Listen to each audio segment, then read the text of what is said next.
भारत सरकार ने officially notification दे दी है कि आज से 2 से 3 महीने बाद नीट का एग्ज़ाम दोबारा लिया जाएगा, यानी कि नीट अब दोबारा होने वाला है।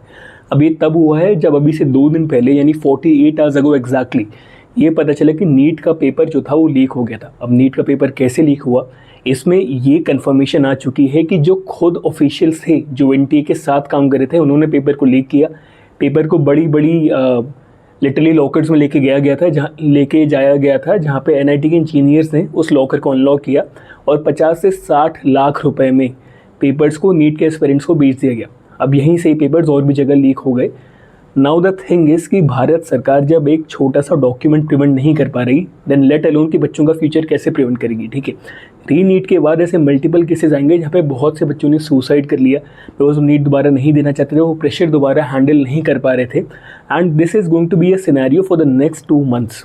ठीक है, नीट के पहले भी काफ़ी सुसाइड के इफेक्ट्स आए थे। Now here is 3 things that you exactly need to do okay re NEET के पहले, ताकि आप का जो बनाया हुआ मोमेंटम था वो दोबारा लूज ना करो and you can actually give your NEET again properly. सबसे पहला, ये नेगेटिव होने का टाइम नहीं है। ठीक है, 1000 लोग आपसे 1000 बातें करेंगे कि यार ये हो गया, यार वो हो गया, यार मैं ये करना चाहता था, मैं वो करना चाहता था। अपने आप पर ध्यान दो। नीट दोबारा हो रहा है, अब इसका कुछ नहीं करा जा सकता, चाहे भारत सरकार की इनकॉम्पिटेंस की वजह से हो, चाहे एनटीए की इनकॉम्पिटेंस की वजह से हो। You have no option but to give NEET. Let it be a reality, let it sink in and once it has sinked in start preparing now.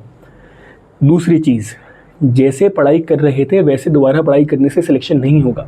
अब पढ़ाई पहले बच्चा ऐसे कर रहा था कि उसने सब कुछ रिवाइज कर रखा था, ठीक है, यहाँ तक पहुँचने के बाद नीट दिया एंड उसके बाद जब नीट हो जाता है ना, तो जैसे प्रेशर रिलीज़ होता है दिमाग से, उसी तरीके से इन्फॉर्मेशन भी दिमाग छोड़ देता है बिकॉज उसे लगता है कि यार अब तो हो गया।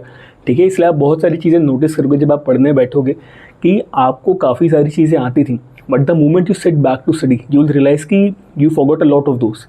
अब इसमें कोई घबराने वाली बात नहीं है। ठीक है, पढ़ाई दोबारा कैसे शुरू करनी है मैं वीडियो में आगे डिस्कस करूँगा, तो एंड तक देखना। तीसरी और आखिरी चीज़, हो सकता है कि रिलेटिव्स आपको ताने मारे, हो सकता है कि माँ बाप आप पर प्रेशर डालें, किसी की भी बात सुनने की ज़रूरत नहीं है। ठीक है, just know that this paper is for you and your career alone.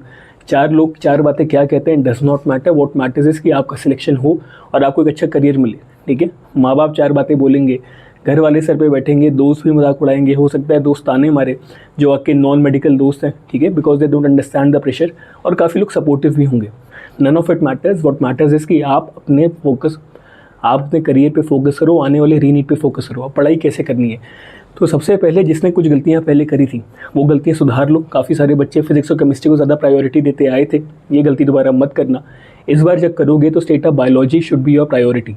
री नीट में चाहे नीट में, किसी भी नीट में 50% ऑफ द पेपर हमेशा बायोलॉजी से ही आने वाला है। एंड व्हेन यू नो कि 50% यानी हर दूसरा सवाल बायोलॉजी का ही होने वाला है, then focus on biology total and total. ठीक है, को 100% इन बायोलॉजी। और अगर आपकी बायोलॉजी वीक थी, this is the exact moment to make it reverse, this is the exact moment to make it strong. दूसरा, फिजिक्स के पहले केमिस्ट्री पे फोकस करो, बिकॉज अगर बायोलॉजी में 320+ मार्क्स आ रहे हैं जो बेटा बहुत इजीली आ जाते हैं, बिकॉज ऐसे हज़ारों बच्चों से मैंने बात करी है, ऐसे दसियों बच्चों के साथ मैंने खुद पढ़ाई करी है जिनको मैंने खुद गाइड करा है, जो बायोलॉजी में 50-60 पे थे और 320 तक गए सिर्फ 3 महीने पढ़ाई करेंगे, because biology is the easiest that can be.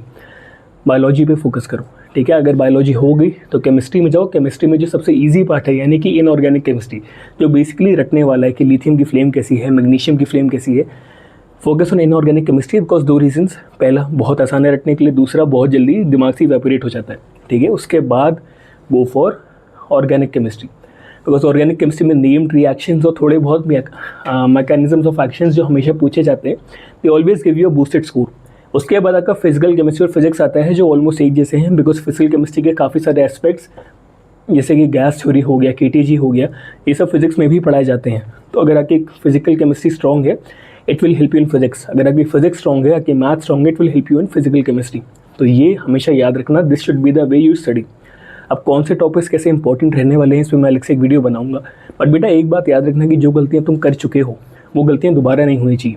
And this is the chance that might actually be good for you, because काफ़ी सारे बच्चे जो नीट दे के पहली बार आए थे, जिन्होंने पहली बार अपनी गलती एनालाइज करी थी, जो स्ट्रेस मैनेजमेंट कभी सीख नहीं पाए थे, वो अब देख के आ चुके हैं कि नीट कैसे देना होता है। And this might be the second chance that you get in a single year, बिना 1 साल बर्बाद करे। इस चांस को यूज़ करो, री नीट के लिए अच्छे से फोकस करो, it will be much better than you think it will be. अब आगे मैं वीडियोज़ बनाते रहूँगा री नीट पे, stay tuned. And subscribe for more.